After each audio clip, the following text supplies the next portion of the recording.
So, for the sake of pissing everyone off, LS versus LT, where do you stand on it?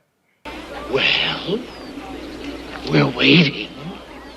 For what? For the market? average customer, for, I wouldn't say the all-out drive, because when you go to like just a regular race car, like this is just a gutted race car, you really don't give a shit. Whatever's cheaper, you're going to do, right? Like I'm going to do an aluminum 5.3 over a big motor, and I'm just going to run more boost out of my Chinese turbos because I can do that. If you're on the budget mind aspect, and if that car blows up, I really don't give a shit. Yeah. But if you're trying to build something nice, like, I want to say 6th gen Camaro, but like say C7. So we'll get a little fancier with it. Yeah, bougie. Yeah, like you want to drive that car to work at least once or twice a week. Would you say the C7 platform versus C6 platform, just for sake of LSLT, which one do you prefer and why? Well, unpopular opinion, I hate the C7s. I hate how they drive. I hate how they feel. I like how the C6 feels a little bit more raw. I like the feel of the car better on the C6. 100%, I'll agree. The C6, you feel more connected to the road. But then I'll argue the C5 feels significantly more connected than the C6 does. I completely agree with that. So, you take C5Z fixed roof coupe. That's like, exactly. But I would like never the bee's knees. Drive that over my C7. And I would never build one because, well, first off, vets are a little bit more pain in the ass than the Camaros are. But if you're going to talk about power plant, LS versus LT for your normal guy, the LT's probably got an advantage. To me, the block is stronger. That's what I'm saying. Overall design, cylinder head, clamping, power potential. Yeah, so you got the big fasteners like the LS9 had. You have from the factory. Even on LT, on the NA engine, you got the larger head fasteners. You have a better block because the coolant passages by the cylinders are all essentially have gussets on them already. Yes. They're already bridged, so the coolant jackets aren't big, wide, and open like they are on the LS3s and such. Yeah. Well, is it the cylinder covered with aluminum?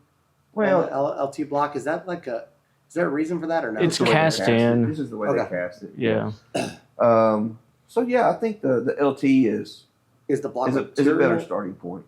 Like I know, listen, when LME was talking about how the LS3 was one of the worst blocks out there, but the amount of insane things I've done with an LS3 block makes me really not want to believe that argument. Well, there's a difference between. I'm missing on okay, so the big difference between LS3 block and LSA block. Right. And that's something that some people kind of forget about. Well, the main caps are different. And the aluminum alloy. Rotocast versus non-rotocast. Yeah. The alloy in the LSA block's better than the LS3 block. And when it comes with a powdered forged main caps. Yeah. Right. The LS9 was definitely a step up, and then you had, or the LSA, then you had the LS9, which was like that had a billet main cap, didn't it? That's it's the bee's knees. I mean, it's just the LS9. To me, the LS9 is still the most badass engine GM ever built. That's what I was going to say. Even over the LT4, I know the LS versus LT argument.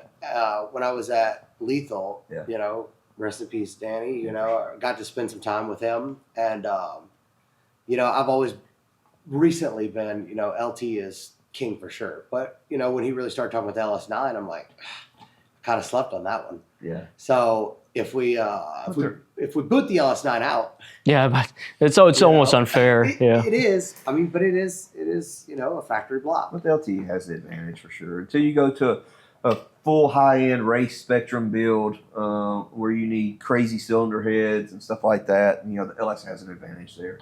But for your general average Joe, the LT offers several advantages for the 90%, I would say, of people out there. For sure. So what about the pistons on the LT1, right? Because that wasn't a big issue with the LS3, especially not the LSA or any of that.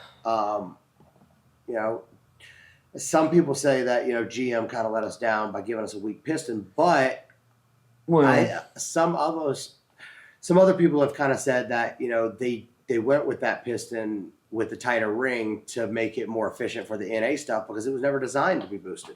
It's great for what they intended it for. And we've even made Corey's little stop bottom end LT1 engine, one ethanol R on the engine dyno made 886 with factory ring gaps and everything. perfectly fine for that.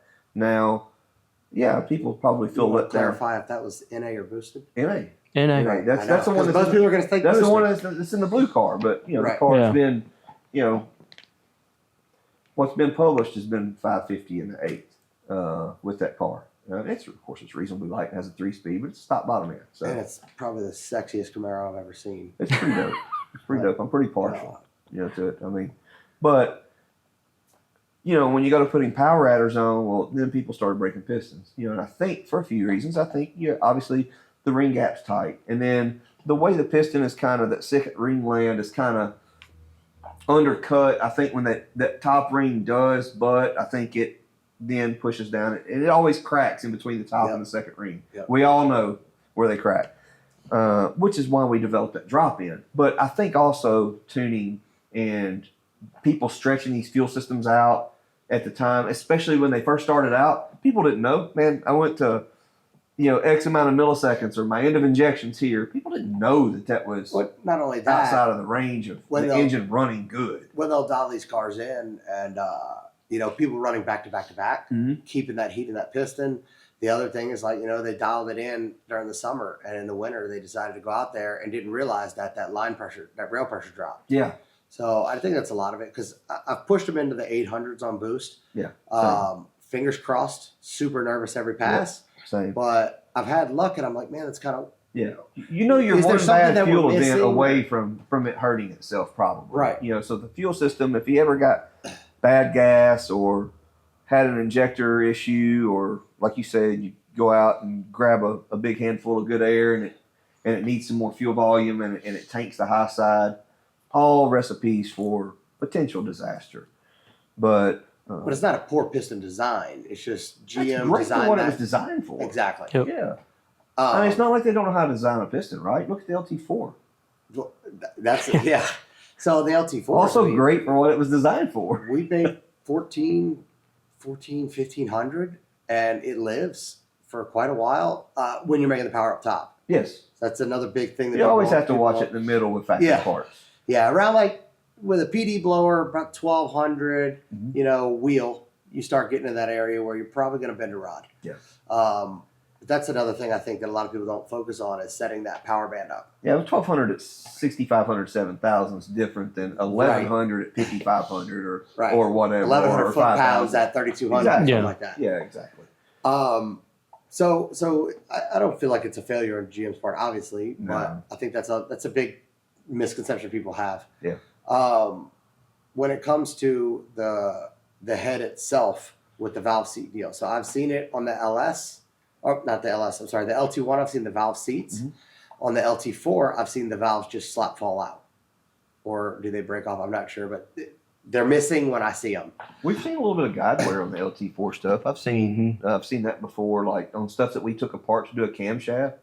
Kind of like the old LS9. That's what I'm I going was to going to say. scare the crap out of you, like my valve guides. And What stuff was are gonna the fall issue out. with the LS7 and LS9? What was the issue that made the valves fall? Coating, valve stem coating, and Valve guide length or lack thereof. Yeah, it's relatively short guide, so Well, there's what are people doing to fix it? what we Well, do we got is a whole do- article on it. Yeah, we do Where's that. that at? Shout out on the website. Yeah, in the website. blogs or whatever. Yeah. So we have an article. Basically, we're doing a longer guide. I think it's Bronzanium.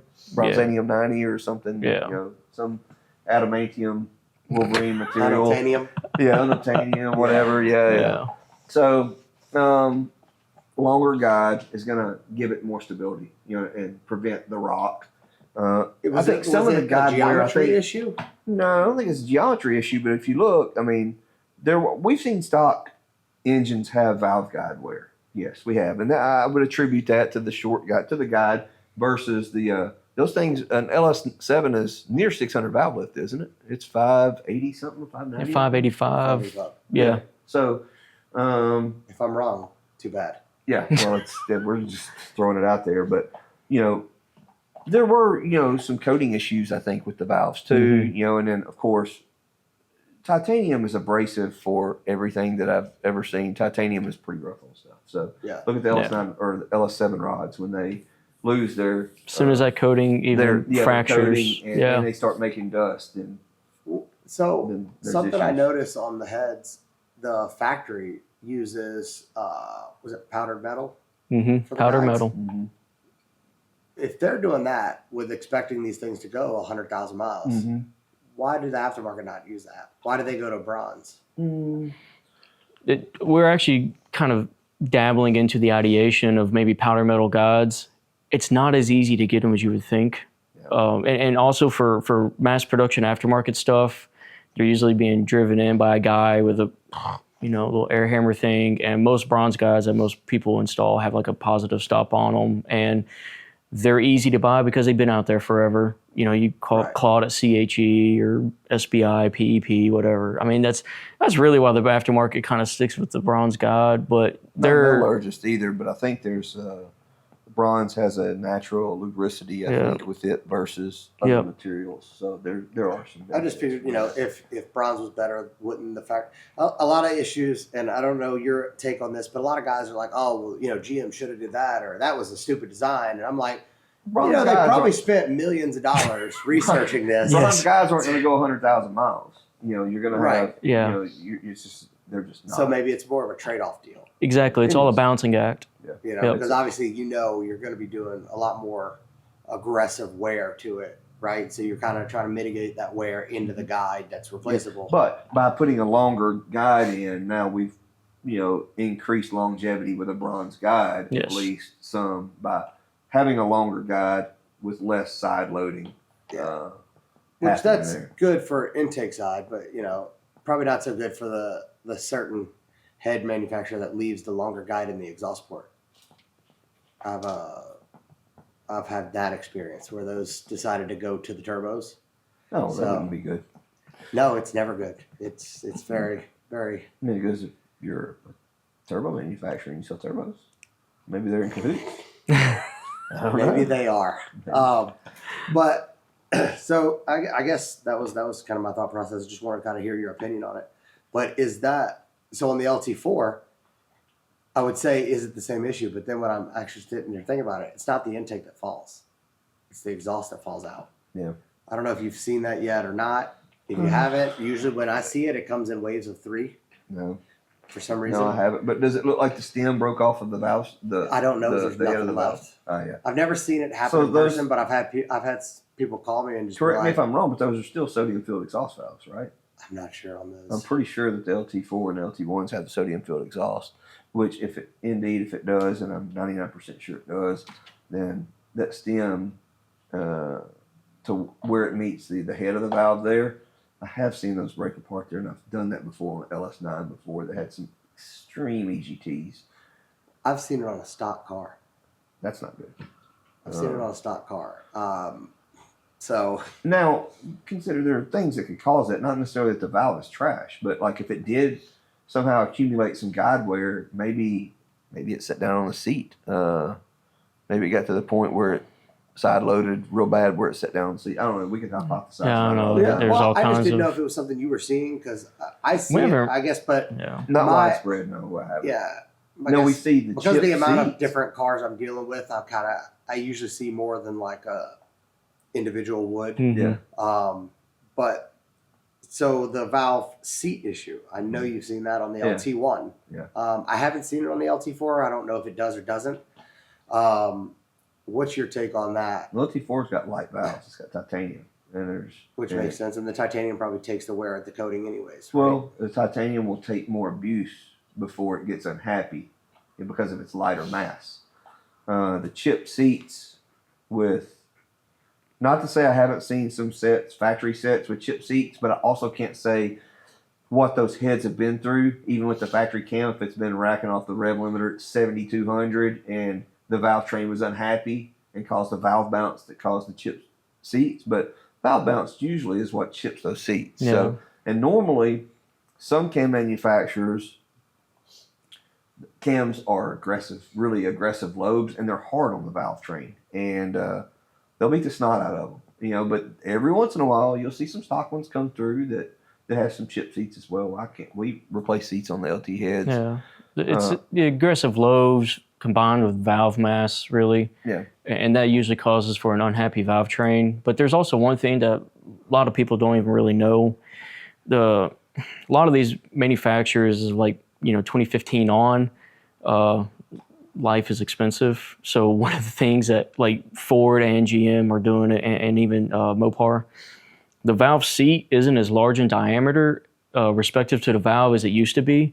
So the valve itself is running more on towards the OD of the valve seat as it used to. So It's a thinner lip. you have a valve seat here, and your valve is here. And if you're having some trauma like here, Right. you have some valve seat left to absorb it.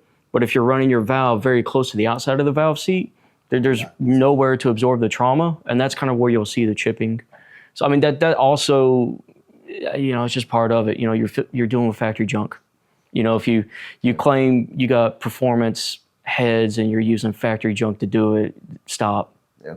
Right. Because in the manufacturer, in the way that it was engineered, it's fine. Yep. But once we're trying to step outside that box, maybe that's something we should, Always a series of Address. compromises. Always Always. a series of compromises. We're gonna put more valve lift on and more. And our valve train is pretty soft. The lobes we use on our camshafts for LT stuff are pretty smooth and slow lobes. And I say that as far as they're not super fast acceleration or closing. right. So they're very stable.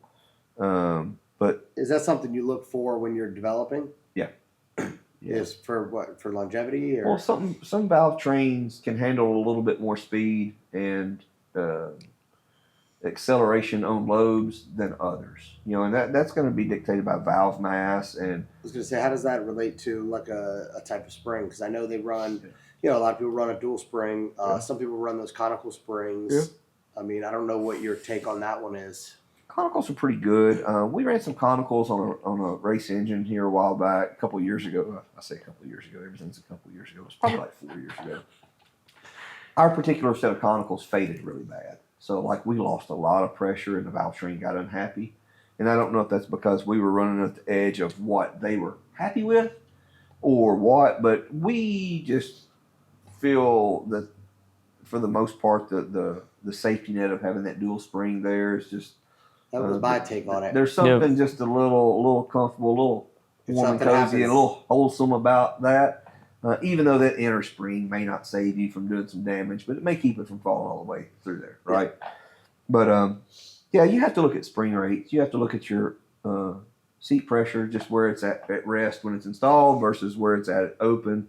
How much rate is that? How many pounds per square inch increase for every inch, or however that's configured? I think on the spring rate, you just have to look at that stuff in relation to the mass of the valve and the rocker that's driving it, and then you can better determine what you can get away with on the cam lobes. Right. Yeah. But so I guess what I was kind of getting to is like when you're developing these setups that you're doing, you're not only doing it to get every ounce you can get out of it, you're doing it so they can get that every ounce every time consistently. Oh, I'm leaving power on the table with the cam lobes we use Yeah. Right. in favor of better durability, Being and able to go because at the end of the day, I don't know what this customer's going to treat his car like. Like if he stayed off of the rev limiter and stayed in its intended rev range, I could probably get more aggressive. But if he's doing dumb stuff and riding the rev limiter and doing parking lot burnouts or revving it in neutral and just hammering it down, I want it a little softer to give him a little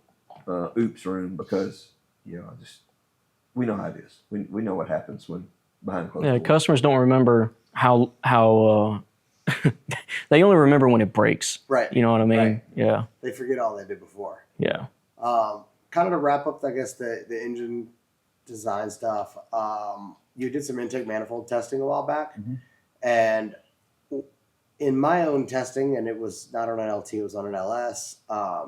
As ugly as it is, I found that MSD intake does better than did better than everything except for the stock intake, up to about 7,000-ish, and then the high rams kind of went from there. And then I know everybody gets a stock Camaro and throws a high ram on it and claims they're making some crazy power number, and then you had showed that the MSD was making a better power curve. What's your take on the intakes for, say, 6th gen Camaro? What would you do? Which one? Why? And if they're throwing that on a stock car, are they really doing anything? Yeah, that's a good one.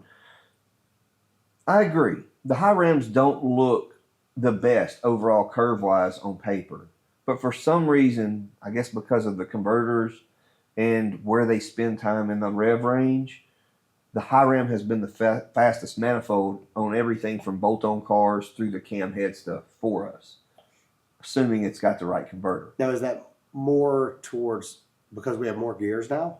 I think because the gear splits are tighter, so the RPM drop with the converter locked is not as steep from gear Right. to gear. So yeah, I think you stay in that rev range better. Yeah, I think that's one thing. Manifold considerations, I would say the LT2 is hard to beat for the money because I saw that text too. way better Yeah. than the LT1 manifold, and it's super cheap. The MSD is a little bit better than the LT1 in the upper range, especially, but It's a lot more it money. comes with a huge price tag.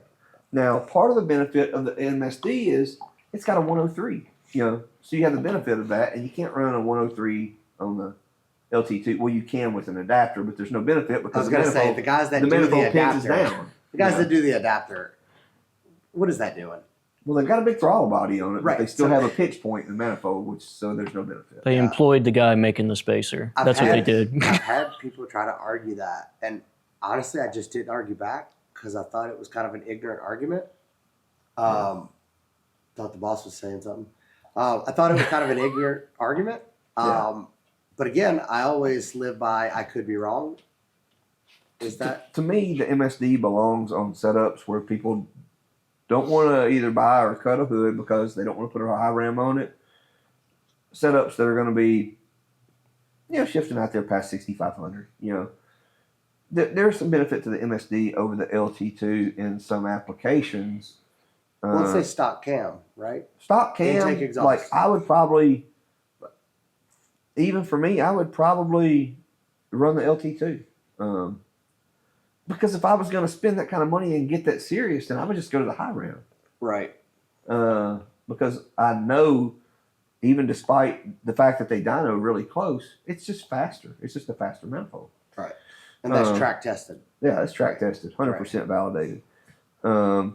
So I wouldn't, there are scenarios where I would run an MSD, but not very many, just because for what you get, the price is very steep. Like I don't think there's a big enough gap between it and the LT2 for me as a general customer, normal guy to justify spending another $1,000 plus. Well, plus by the time you buy the throttle body, Yeah. you're another $1,700 bucks. Well, what about have you tested the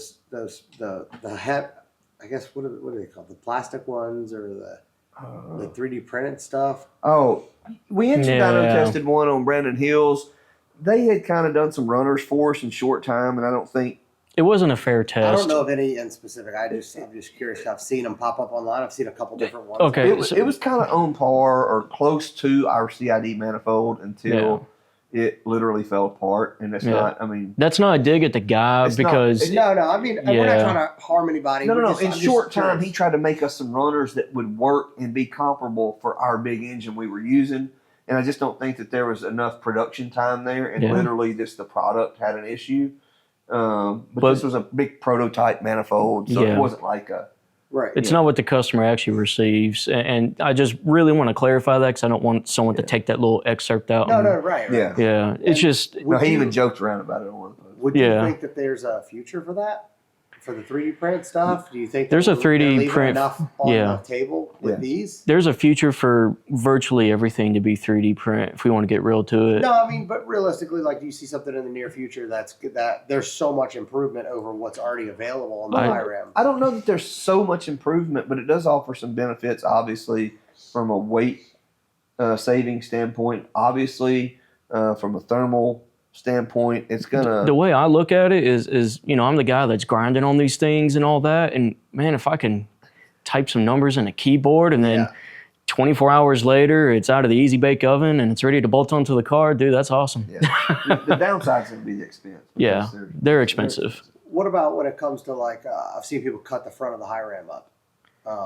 Cool. Haven't seen any benefit from it. Nothing, right? I've never seen, I've seen it, an I just don't A/B understand dyno the sheet difference. like done on the same day to prove or disprove that that's beneficial.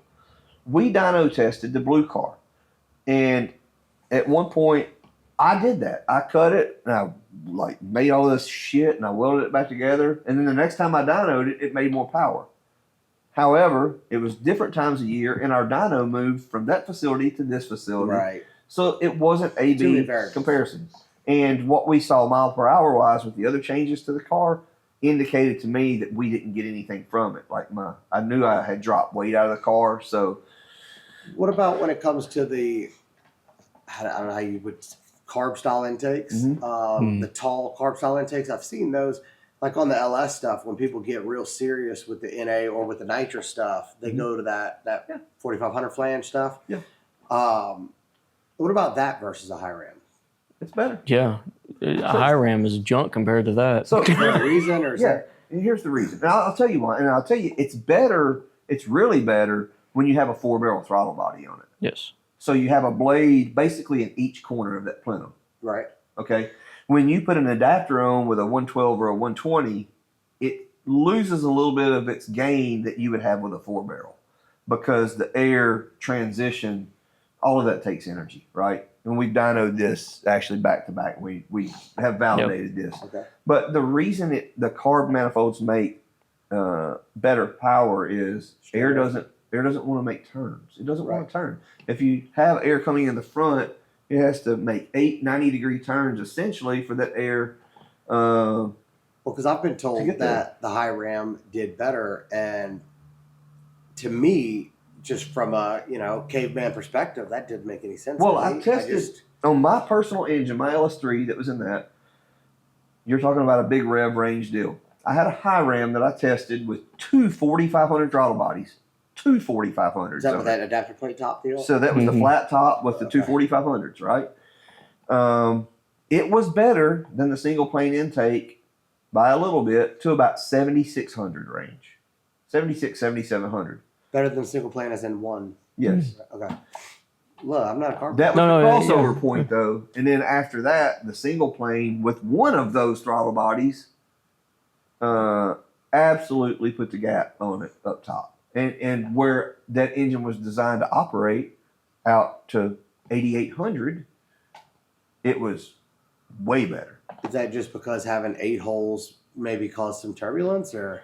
Well, the high round has on the LS is I'm sorry. You were doing. So you're talking about maybe the taller, I guess CID, yeah. single Yeah. that's shaped for that one versus the high ram that has the bolt on too. yes. Yeah. Okay, that's. I was just making sure. Yeah. I thought you were meaning the one on the high ram bottom. No. No. Two totally different manifolds. Yeah. I just wanted to So- clarify. Yeah. The high ram has a little bit longer runner than the CID, so it's 6 and some change, and the CID is the corner ones are maybe about 5.5 inches, and the inner ones are maybe about 5. Right, so inherently that manifold is going to want to RPM a little bit more than the high ram, but in an application where it can be utilized, it will make more power. Which goes back to our compression and cam and things like Yeah, that. for sure. It's a combination. total You're not going to system. stick that on a There's- stock cube motor. More people than not, I tell them you're better off with a high ram.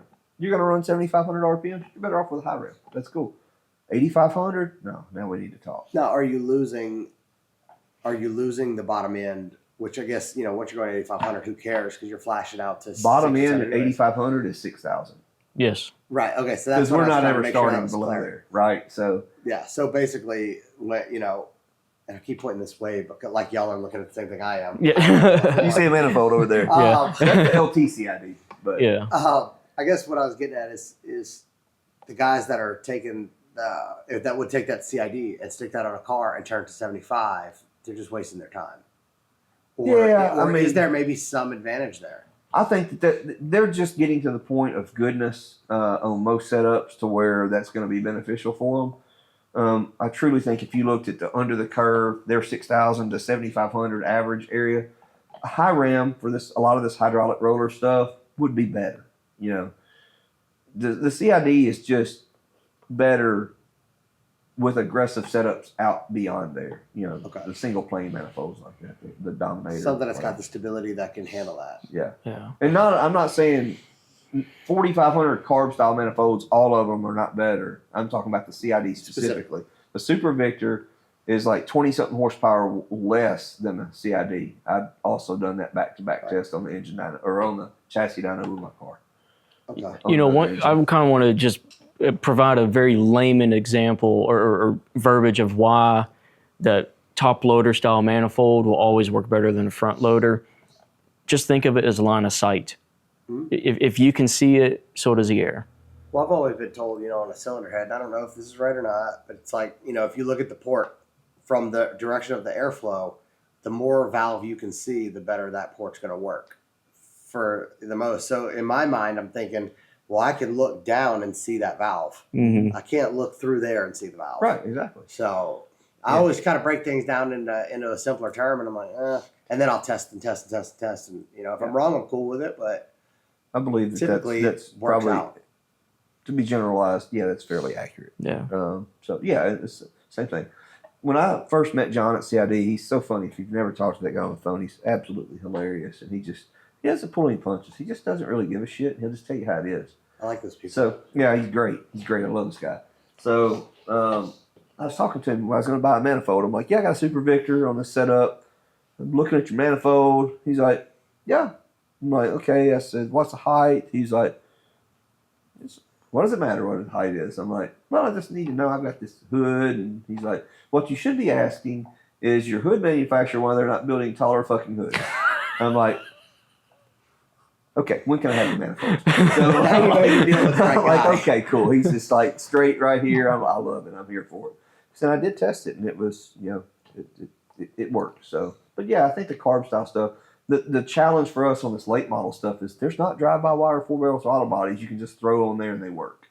So then we have to adapt them down to the 112 or the 120, and you lose a little bit of the benefit with that. Mm-hmm. You lose about half of the gain that you gain over a high rim with a 4-barrel throttle body. You lose about half of that by having to do that.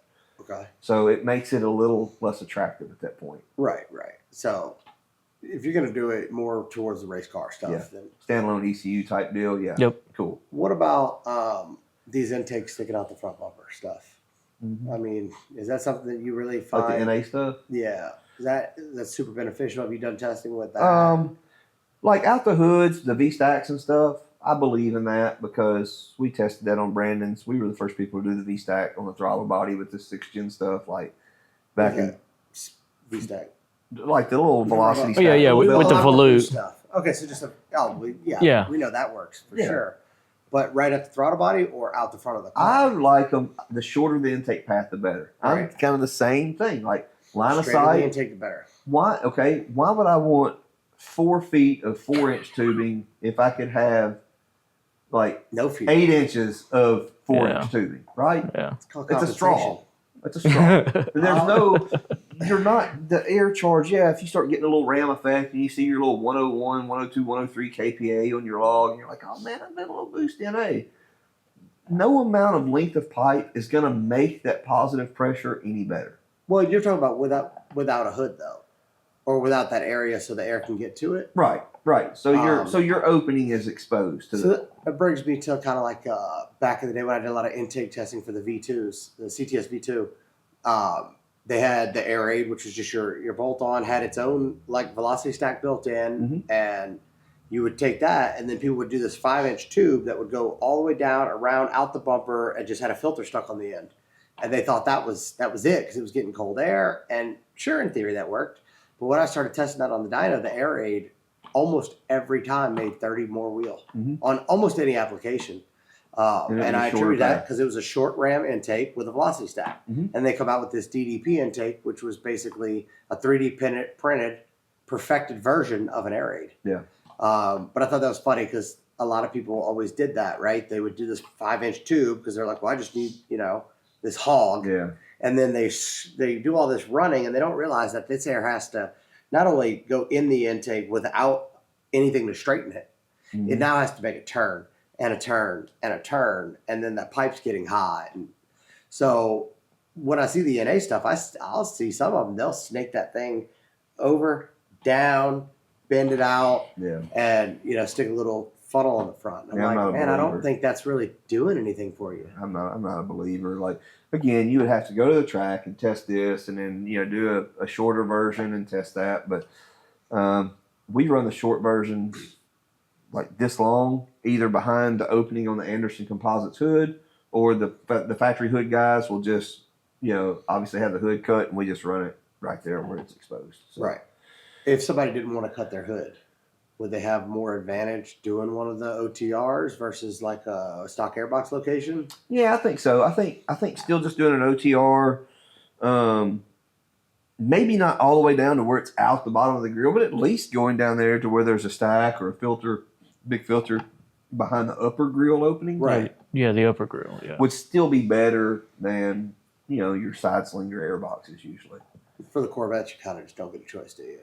No, you don't really get a choice on those. You cutting that thing. Yeah. Right. You're either cutting the hood and putting it out the front, or you're using the box on the side. So All right. So let's transition to, I know I'm trying to wrap it up, but you do too much cool stuff. Yeah. The C8, because you started getting into that. And then one Yeah. thing I noticed you tested when you did the tuning on it, Mhm. and you posted that, hey, man, there's not really a big gain in tuning it. And I was like, I respect that, because you always have those tuners that are like, nah, dude, I'll get you like 40 more. And I've seen a lot of applications, even like C7s, if you're not going to do E85, Yeah. or something from the factory, like the C7's pretty spicy. It lives on the Knox Sensors factory. yeah. So the C8. So the C8 was similar, and you had posted that. Mhm. And something else you had posted was about the injectors. Mhm. And I had never seen that posted anywhere else, that the injectors are, I think, 6 mil or. On the newer, like 22 and newer, like the 20 and 21, I think were still the fat stem Mhm. BI injectors, think like the 7.5. LTs. Yeah. And then the 22 and newer was a skinnier stem injector. So Yeah, 'cause speaking of Nostrum, they're actually developing they developed a bigger injector for the C8 Nice. in that aspect. yeah. So I know you just got a record with the C8. Yeah. So maybe Jose, hit a those guys customer up. down in Florida, has been he's been battling some DCT, some clutch issues and stuff, but LME had put him together a short block, and I did the cam for it, and it's a set of our CID LT heads on it. And we're working around the constraints of no TCM tunability right now. Right. So I did a cam for this engine to where we could shift the car at 6,400, so it's like way under cammed. Because you can't put a converter in it. Yeah, so it's got some cubic inches, but it's like doesn't have any RPM range. So obviously, it's a challenged setup because of the lack of tunability with the TCM side. That would greatly open things up where we could do things more conventionally at that point. But yeah, he was having some issues. It was off the line fighting it. It only went on 60 foot, but it went 990s at like 138 and change. So Yeah. the car's And this getting- was a Stingray, not a Z06. correct. So So, the car's I getting know busy people- on the back. They had a end. few people argue, they're like, oh, well, the Z06 has been in the 9s. And I'm like, it's a significantly different car. Yeah. Yeah, it's a I mean, congratulations, Captain Obvious. Yeah. Look, I mean, it's like, yeah, I get it, and it's like saying, okay, well, yeah. My stop Stingray. bottom end SS, one SS car went 855 at 154. Oh man, Z01s did that, like, Right. 5 years ago. Okay, cool. But I mean, to be the first one in the 9s in A, I mean, it kind of shows that you're definitely interested in the platform. And from my perspective, I think that platform is going to be pretty deadly if we get access to it. Yeah, When we get when access it's to dialed it. in, I think it's going to be fun. I mean, this brings up a very important point that you're only going to be as good. Any team is only as good as its weakest member, right? Yep. So, like when we're working with people, and I know you know this, and any shop owner or tuner or whatever can relate to this. You have some of your customers that are mega dedicated, and they want to go out there and make shit happen and get shit done. Yep. Then you have some people that are just a little bit more laid back that aren't that serious about it. So you can only showcase what they're willing to showcase and Yep. go out there and work for. Jose is a hustler, and that dude will go out there and make stuff happen. If there's issues, he's not crying about issues. He's fixing problems, going on to the next one and getting it done. And people need to understand that these top tier cars that are going out here and doing things are very much have the customers to thank for that, because it takes them having that grunt and drive to want to do that. All the parts in the world, all the best parts and all the best tuning, if they won't go out there and get everything dialed and resolved, you got nothing, man. Finding the issues. Yeah. And then, working with somebody to get that issue resolved. Yeah, it's just a lot of times you'll see a flavor of the week shop come up and like, oh, this guy, he's the best in the world with ZL1s because he had one go out and go fast. And like, no, man, he obviously did a great job, right? But he also had a customer that was dedicated, willing to do what needed to be done, had the budget to chase down this incredible achievement and make things happen. It took a whole team effort. It's no knock against the shop when they can't get there. And that's what, I think more people need to understand that, man, you got to have the right customers too. Yeah, it's a two-part relationship. It's not just us. Absolutely. I think when you look at shops and you're shopping around for people, you have to look at overall body of work over a period of time. Select off of that. And don't, anybody can do some clever marketing or whatever, but I'm just saying that the top cars, the top performers, the record holders, all those guys, the thing they have in common is some badass customers that want to go out there and get it done. Right. Then you have to build the reputation to get the customers to do that. Yes. Yeah, for sure. So it's a big loop, big circle. So what are your thoughts on the C8? I think when we get a better grasp on knowledge with the dual clutch and some components and tunability, and we start learning and doing a little bit of that and know what in the hell we're doing with that stuff, right, then they're going to be great, because the engine isn't that huge of a departure from what we're used to. Right. Yeah. Even the ECU is not. I mean, anybody that's tuned a C8, yeah, they have neural network. It's the same as C701 though. They got the wide bands. Very close. So they're really good. They're not, to me, they're not hard to mess with. That's what I said in my tuning video. I'm like, hey man, some people don't want to mess with neural network stuff. Send them my way, because I love it. It was easy peasy for me. What about the math limit? You just speed density it? Well, you can. I don't know if you've ever. I don't know if you've used one yet, but DSX actually has what's called a Mathematic, which goes in and gives you more of a sane math curve. Right. That'll read increasing on your hertz as RPM increases or as airflow increases, and gives you some more resolution, I believe, to work with there. We've got one on Butch's 2019 or 2020 truck that's got a 2650 on it, and it worked out pretty good. But I mean, there's also the speed density route. You can go that way too. Yeah. Which ultimately people need to do anyways to dial. How else are you going to dial in neural network if you don't turn the math off? How else are you going to? You have to. Yeah, right? Exactly. Yeah. So people are just going to have to quit being worried about. Yeah, you just got to quit worrying about it and just do it. But I mean, I'm sure you saw, and probably still to this day see, all of the guys that got real good with Gen 4 and, tuning wise, and then Gen 5 comes out, and I mean, you see the struggle. And if you're struggling at Gen 5, don't touch a Global B. No, you got to walk before you run. So you need to get that one before you jump into some Global B with some neural network and some additional challenges. But it's definitely promising.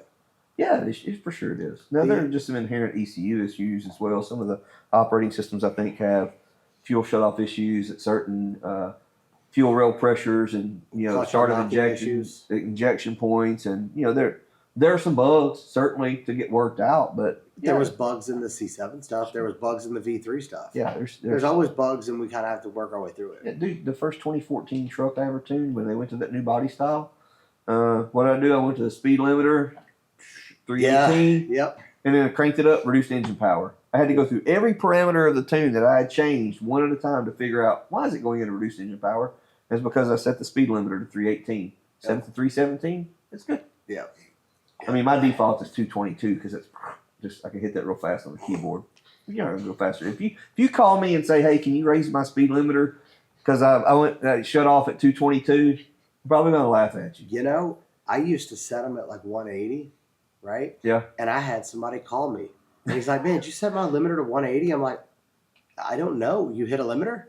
Yeah. This is an NAC7 6-speed. Yeah. Do you know how long it had to have taken that car to get to, and the fact that it got to 180 and he realized that it stopped pulling. Tailwind, downhill, whatever it takes. Man. I was just like, I did shit. Yeah. So now I just, take 217 and just put that there. He hits 217. Yeah, exactly. I mean, it's just Yeah. like, but yeah, there's bugs to work through with everything. So the engine's not a huge departure. It's the control that we've got to conquer. What about the flat plane stuff? So when I first into the flat plane, I'm like, oh, I don't know, but I like the idea because dual overhead cam, better cylinder head, and then they boosted it, and I'm like, oh, flat plane's not usually good with big power, but in talks with some people, I mean, they're saying that crank will hold 2,000 horsepower. Which will it or won't it? I don't know, but what are your thoughts on flat plane stuff? Are you excited about it? Do you think it's going to be? I mean, somebody has said it was the coyote killer. Well, here's the thing. This comment is going to show that I'm showing my age at this point. I'm not in love with it. I mean, I love the new refresh on technology, and flat planes aren't new technology. They've been around, right? But it's new for GM and in our wheelhouse of things we mess with. I just like the muscle car stuff, man. I mean, But you like that high RPM stuff too. I know, but I can get there with muscle car stuff and make torque. Can you imagine 11,000 RPM though? We can do it. Yeah, we've been there. Oh, Not LT, but we've been there. So Yeah, we have small block, even small block Ford, big cubic inch stuff or larger cubic inch stuff that goes through the traps at 10,000 plus, clipping through there. So, but now you're talking about stuff that's a race engine, and you're talking about this technology with something that's coming with that's with turnkey, warranty. no maintenance. Yeah, it's awesome. Don't get me wrong, it's awesome. the only thing I'll say about the flat plane thing with the GM, when Ford got into the flat plane with their GT350, Boy, it was a not hot the pile same, of yeah, that didn't hot work pile out. of garbage, right? GM, thank God, they some architectural stuff that was inherently different with the block that allows a flat plane crank to live past 2 model years, and some lame excuses why they're not going to produce it anymore. But they also got a lot of technology and like the motor mounts, the bank angles, and it's just a lot of other inherent design that's changed in the block itself. So we're not going to see a short production life with this flat plane as we did with the Ford stuff. So Well, and bringing in, the overhead cam thing, we have VVT, but I mean, realistically, that was only for emissions.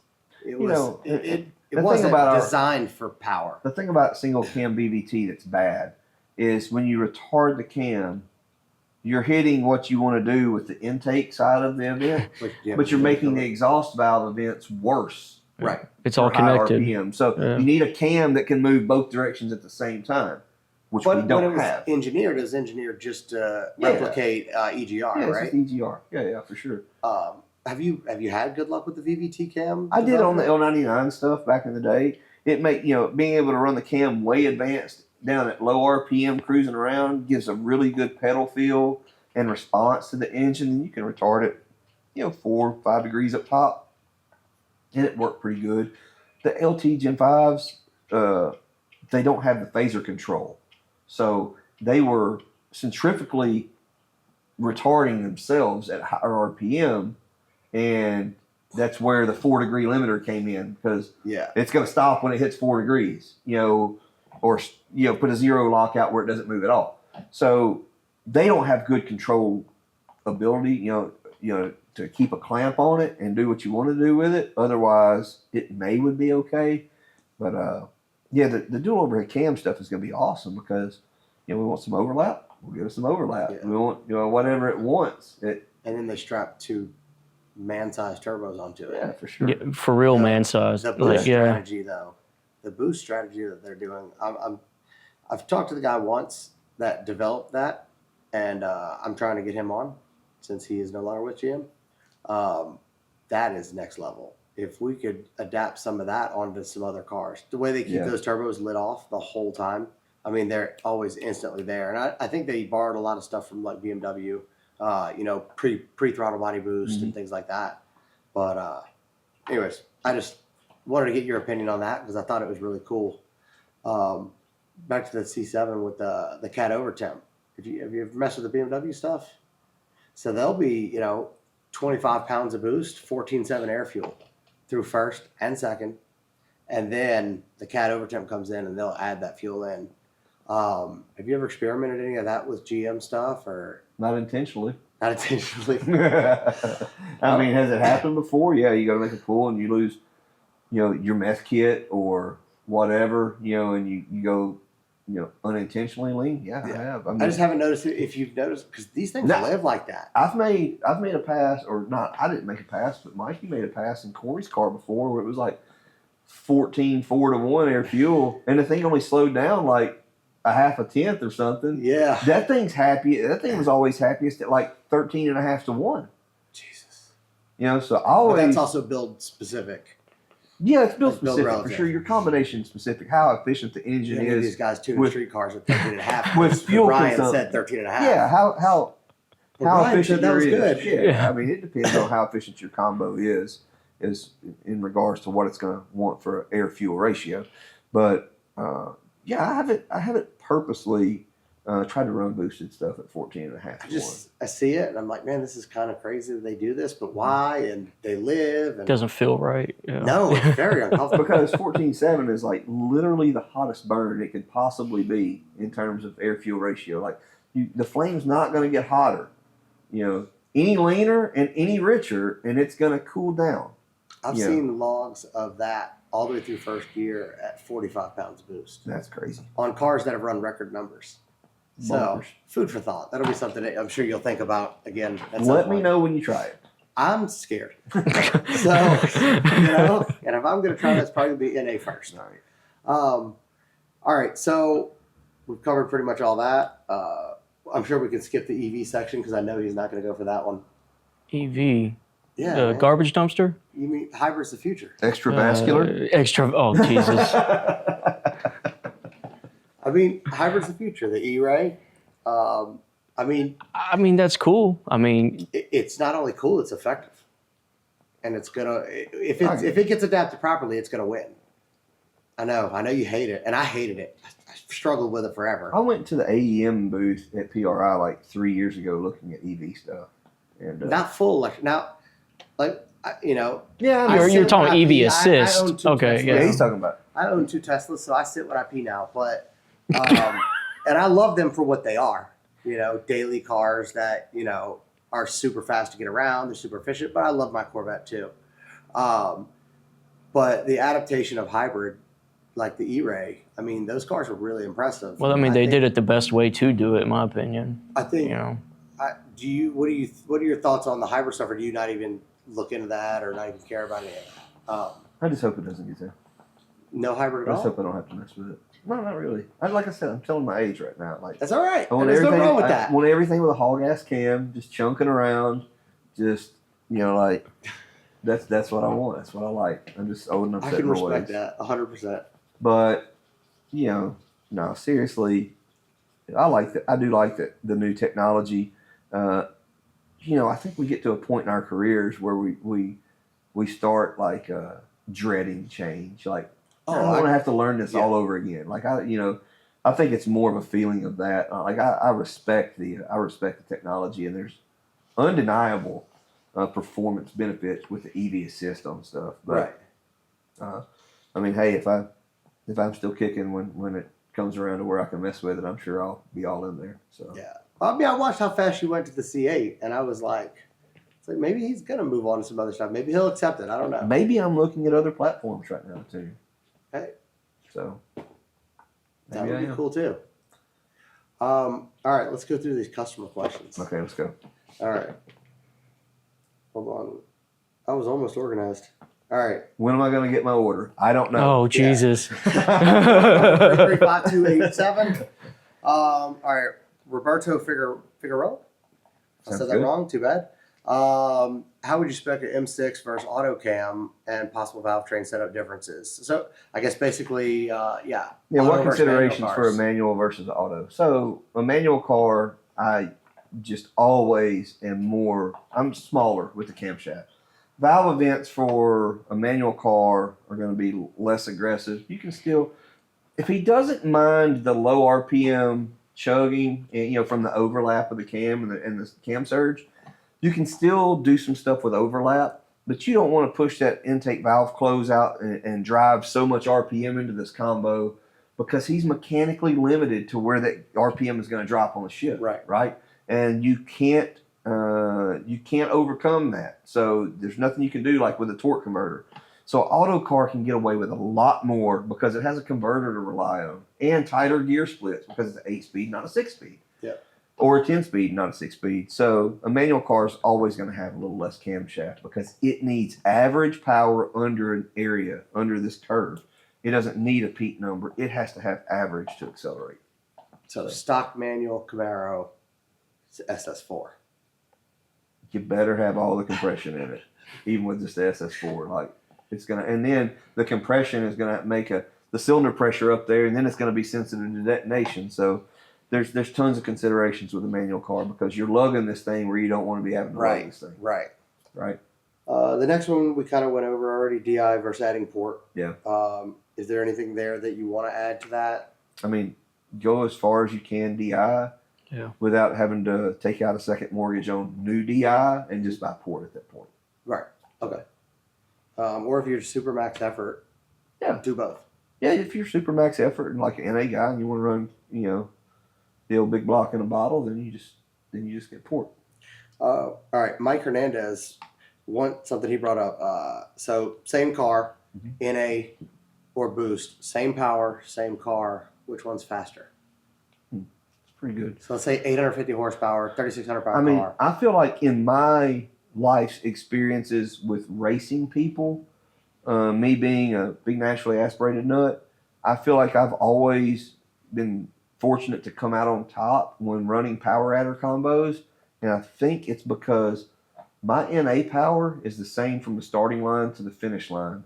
Most power adder cars are going to get either a little heat soak or diminished power. Up at the top. Yeah, up at the top and fade a little bit. I'm not saying all of them. If you have Right. a super killer ice box and everything, but if you're talking about, but you're also talking about an NA car that had optimal gearing and an optimal converter. It's tough because I don't think there's a generic answer. Right, but The I mean, NA we'd have car to could come out- say, an optimized combo versus optimized combo. You're also just going for to be sake of fine. But here's the eliminating thing, variables. your power adder car that makes 650, like your 650 NA Where car, does it make is going to make way more torque than the NA car is going to. And then it's going to have more average power as well, being Exactly. power adder. Yeah. Exactly. Yeah. So, gearing the rev range of each engine is going to ultimately determine how that's going to play out. But the NA car is going to be consistent NA power the whole time. I would Right. say lock the power adder guy in for 5 back-to-back races. Yeah. And best 3 out of or 5. Just, or just leave at you 6 can't even seconds. shut the cars off. Stage at 6 seconds. Yeah, exactly. Don't do that. If Yeah. you do that, you're a dick. Yeah, don't do that. Unless you don't like the person. You're still a dick. I know, but you don't like the person, so who cares? All right. Tristan Lavis, LT4 versus 2650 8th mile. Oh, this I'm is just a so- white question. Oh boy, I know. I think, look, I've went back to forth. So I've been LT4 for sure. Then I got some 2650s that are really pulling some fucking steam. And now I've got another LT4 that's making the 2650s look weird. I don't know. I'm in the air. I don't know. I'm going 2650.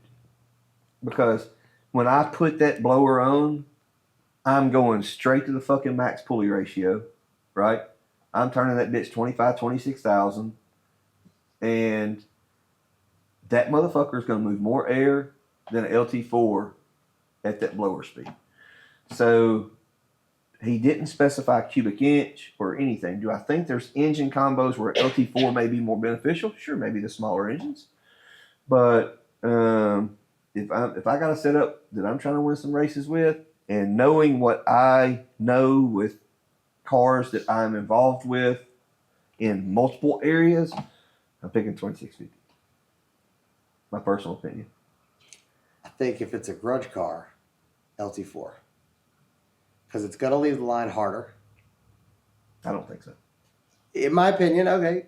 It's good. It usually will leave a lot harder. If not, you're gonna get locked in a lot easier. Can you with an say the LT4. fastest 60 foot you've seen with an LT4 blower? It's gonna be 120? good. 120? You're dead. Yeah. You're dead. Yeah. Okay.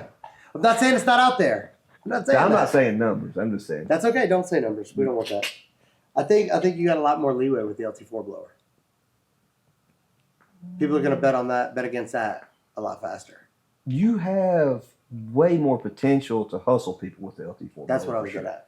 So Yeah, for that sure. advantage, but So if you have a faster, gangster LT4 car that does some next level abnormal shit, Mhm. absolutely, it could be a benefit for you. If I'm trying to build the fastest combo to get from here to there, I'm building 26 feet. What about cost effective wise? I don't consider it cost effective when I'm trying to win. Yeah, you're just trying to win. Car, bro. Look at that. Yeah. You think I look at cost effective? I know. I get people all the time. They're like, "Should I do NA or boost?" I'm like, "It depends. Are you rich or are you poor?" Exactly. No, I'm not rich enough for boost. I'm like, no, that's backwards. Yeah, exactly. It is significantly easier to go fast with boost than it is with Yes. NA. Somebody was like, "Oh, dude, I'm gonna do NA because it's cheaper." I'm like, "Dude, you're 12 grand, 15 grand Yeah, it's cheap. in a just to getting started in the NA Yeah, it's stuff." pretty cheap to go 11s. Yeah. I mean, All right. Well, the next question, Brian Chapman, affordable power that won't break the bank. A lot of customers looking for more power, limited budget. Boost it. It's easy. NA, what are your thoughts on that? Limited budget. It depends on the car, really. It Yeah, really kinda platform does, depending specific, on yeah. The car and the If it's an platform. LT1 Camaro, Like- what would you do?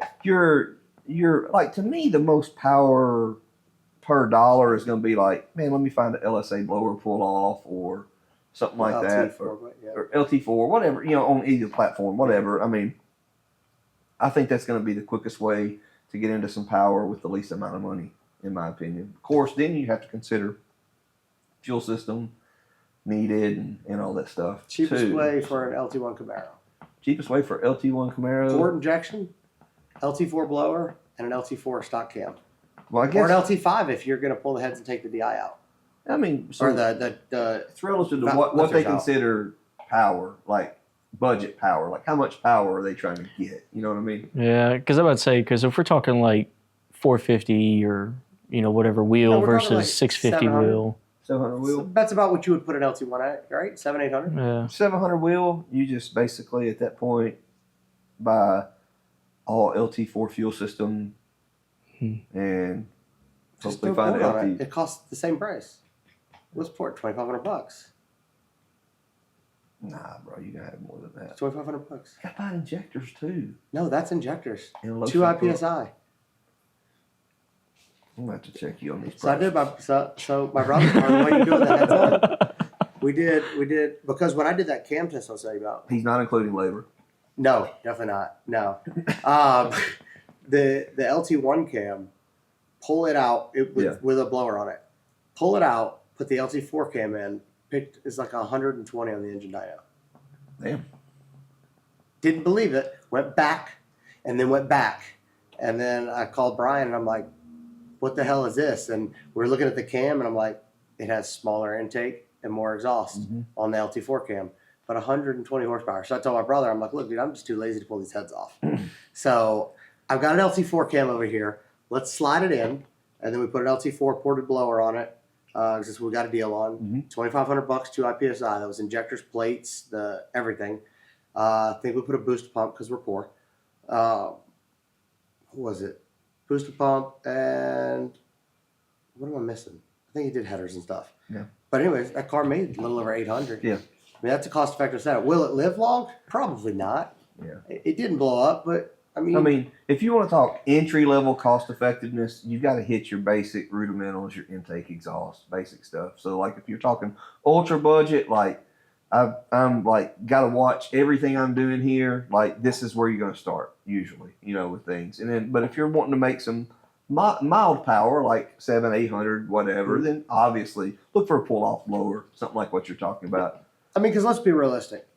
These guys that see these motors that you make, right? These NA motors. Let's not even go to the 1,000 horsepower one because somehow we missed going over that. But an 800 horsepower NA motor. Realistically, what does something like that cost? Because I don't think people gather that. Well, you kind of have to look at, do you have a block to start with or whatever? So let's say you're just building one of those engines from scratch. 20,000 plus. Right. So we're not talking about something, 10. Yeah, I mean, we're talking 20 to. Okay, how serious you want to be? 20 to That's 50. That's what I'm saying. Is a lot of Brandon's people- engine, like for Joe Q Public to build that engine, like I don't have a block and I'm starting when I need everything. You're talking low to mid 30s. which Yeah. seems about right. I was thinking around 25 to 30 easy. So that's the realistic number because people don't get that. This NA game is not. That's not even It's the. not a If you were budget building a game. power adder engine though, and you really built with a nice set of heads that were 25. really super durable, you're going to spend the same money. But people do have that misconception of, oh, NA is going to be cheaper. No, it's not. Yeah, it's Yeah. not. It's not cheaper. Will it be more fruitful and fun? I think a big power NA motor is significantly It's- more fun It's street preference. wise. It's preference. They just feel nastier. Yeah. You know what I mean? But Yeah, I mean there's I like the C7, but there's something about a 427 C6 manual, Yeah. just monster with some compression, Yeah. that you just won't get from the boost game. you know, a lot of cars just really just feel fast too. They just feel like they're Yeah, doing. they're making 600 horsepower, and you feel like you're making Yes, 1200. exactly. Yeah. Some cars just feel good. Yeah. too. I think we've kind of covered that pretty well. We're almost there. Sabero's tuning. Has he also found the stage 1 PD blower cam is the one that makes the most power? I think you disagreed with that one. I think so. So for clarity, that clip was edited wrong. Yeah, Right, where he- I was like, no, I don't agree with you, bro. Right, and I get it, and I had messaged you about it. Like, Yeah. I don't take offense to that. When he did that, the smaller cam makes more power. We were specifically talking about a positive displacement supercharger on an engine, not NA, and he made it seem like we were talking about NA application. That wasn't Yeah. the case. Or any boosted application. Right. I think it's such a very loaded question. So, like I said earlier, you have your engine, you have your power adder delivery, your airflow delivery type, whether that's PD or Pro Charger or turbo or whatever, right? So, your engine is going to be capable of moving whatever airflow, and the camshaft is going to be the governor or throttle for that. So, like if you hit all your valve events just right, it's going to be killer. If you miss something, it's going to throw it off a little bit, leave a little left to be gotten or a little on the table. So you don't want to overcam a boosted setup that's making, that's not spinning the blower hard. You don't need a ton of camshaft, right? But if you have a big engine, But I'm talking even spinning the cam hard, though. Even spinning the blower hard, I'm seeing the same result. yeah, because an engine only needs so much camshaft. So, but what makes the cam big? So this is camshafts. People look at this. Oh, I've got a 220, 240 on a 117. Okay. The other cam could be a 230, 255 on a 117. Looks big. But what if most of that additional duration was on the overlap side and not on the intake closing or the exhaust valve opening side? Those are actually the two most important valve events. So a cam can look really big and gnarly, but it may just be because it's got a little bit more overlap. Now, I'm not one of those guys that tries to peel all the overlap out of a boost cam because it's going to blow boost out the exhaust or waste my boost, right? Yeah. I haven't found that to be No. the case 100% either. No, because what are we doing with overlap? We're using our super badass exhaust system on the car to help scavenge that airflow into the cylinder, right? So overlap is good in moderation, when it has the right amount for that engine speed, for that cubic inch, for that, everything has a certain recipe. But cams oftentimes can look big, and those cam changes, smaller cam may show you a result, but let's just throw out some hypothetical numbers. Let's say whatever cam that made best numbers for you maybe had let's say a 42-degree intake close. Well, if the big cam had a 48-degree close, that's a pretty big change. So I could see that. Now, if it also had a 42 close, but it had way too much overlap and it was all bigger because of the overlap side of things, then that would be another scenario. So, it's just not a simple, it's not a super simple answer. Right. You know, and I was kind of goofing when I made that post too, but you know, we see that Pro Charge things need certain types of cams. They favor more with what you would do on an NA car Right. than they do a PD car. And then the PD stuff needs something a little different, but ultimately, every recipe is going to have its own little ingredient of camshaft that's going to be right for that setup. But when you get to that optimal point of camshaft, for that combination for what you're spending engine speed and everything, more camshaft is not going to be better. It may make the peak number a little better or about the same, but hurt everything under the curve. Right. You know, which is going to be a Well, little. that's what I was seeing. But even, I guess what really threw me off was I spun this up to 74, and they didn't catch the cam up there. Yeah. And Was it closing the gap up there? yes. Okay, so so what you saw was that later intake valve closing or earlier exhaust valve opening, whatever the cam events that were different, you can see it was closing the gap. So it was starting to get to where it was going to be beneficial, but it was just way too much cam for the combo. Right. Yeah. So do you feel like that's something, I guess with me saying that, you know, and you got to keep in mind, I don't spec cams. I don't know anything about that. All I know is I've tried the cams. I paid for the dyno time. I've put them in the cars, and I've seen the results. You know, everything I've done with my car was just for proof of concept, just like any of us do. Right. I just feel like these people are over camming these cars like crazy. And then, you know, this cam just happens to work. Now, is it because it's a smaller cam? Maybe not. Maybe it's a valve event thing. But it's showing the lack of intake temp build as well as the lower boost number and the more power overall. You had said earlier, just maybe it just happens to hit the numbers for the flow that we're trying to make. Yeah, it just hit all the right spots for that engine combination. So our PD stuff, our stage 2 stuff is normally around 225 to 227 degrees of duration at 50, and those are typically badass all the way up to over 1,000 wheel. Right. You know, so if you're not really making more than that, you don't really even need to hardly consider the stage 3. There's a crossover point. Our stage 3, like our stage 3 LTPD cams, like 230 or 232 at 50.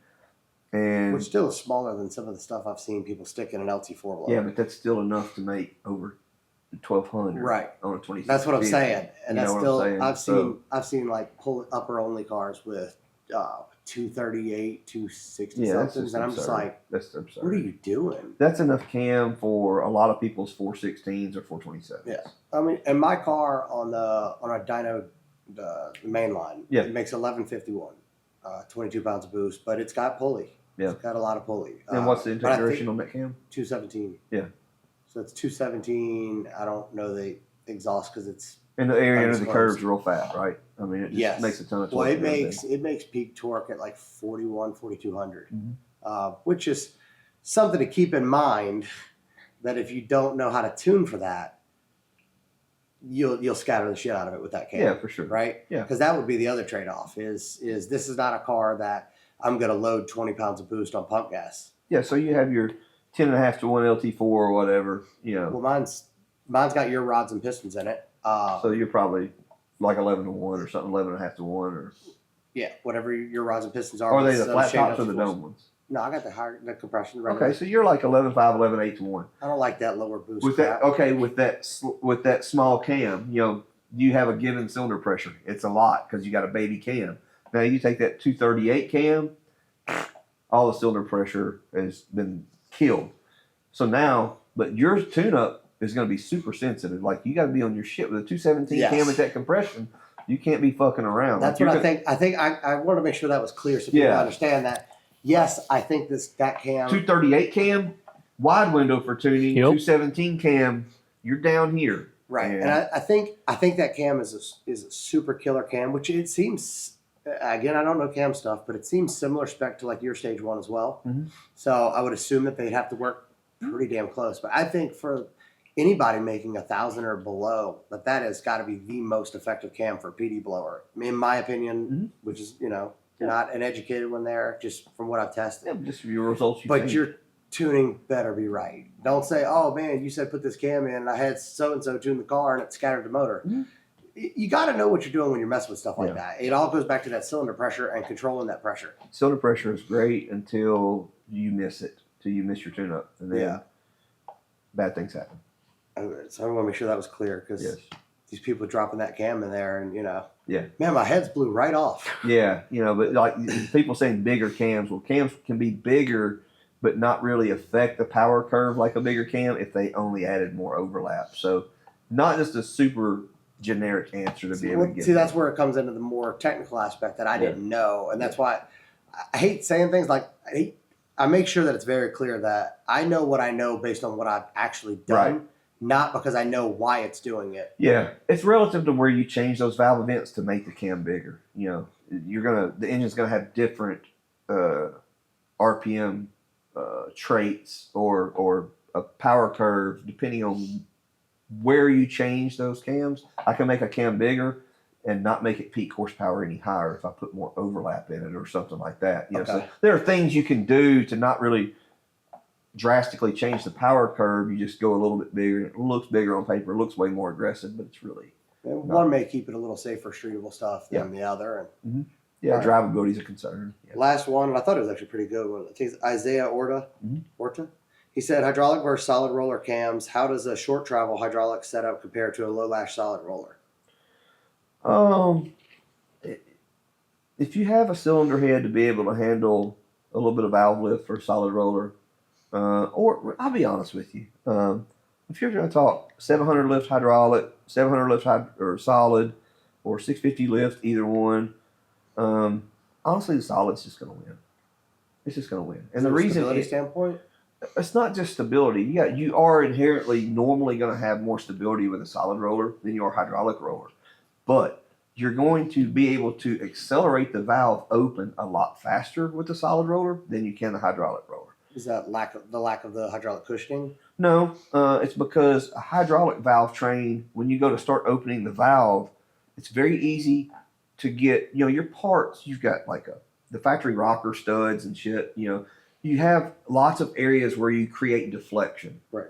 So once it deflects, all these parts move and it springs back. Well, you can create an unstable valve train with too much opening deflection. So if the lobe gets too fast and goes from the seat to opening too rapidly, too much acceleration, it will piss off a hydraulic roller valve train. It'll piss off a solid roller valve train too if you make the spring unhappy, but you can get away with a lot more aggression with a solid roller than you can hydraulic. And that's why the solid roller will be a benefit, because you can get more aggressive with the lobe acceleration, which is going to make the area lift at the valve, the area of, valve operation, way more aggressive than you can get with a hydraulic roller. So higher RPM stuff, you would favor the solid roller, or I favor solid RPM roller. dependent, or is it just power dependent?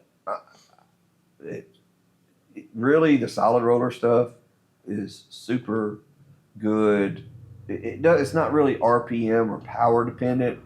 That really comes down to, in my opinion, more budget dependent, right? Because you got more investment in shaft mount rockers. The lifters are going to be about the same money as today's hydraulic roller lifters, with where they've gotten in price. You're going to have beefier push rods. You're going to have a little bit more money in that. But people have this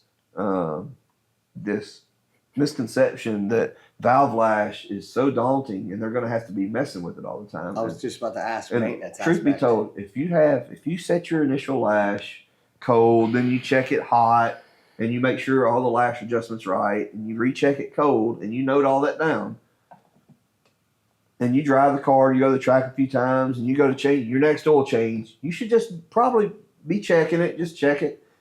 It shouldn't be moving. If it's moving, either you're checking it at a different temperature, because it does change with temperature, or you've got parts going away, right?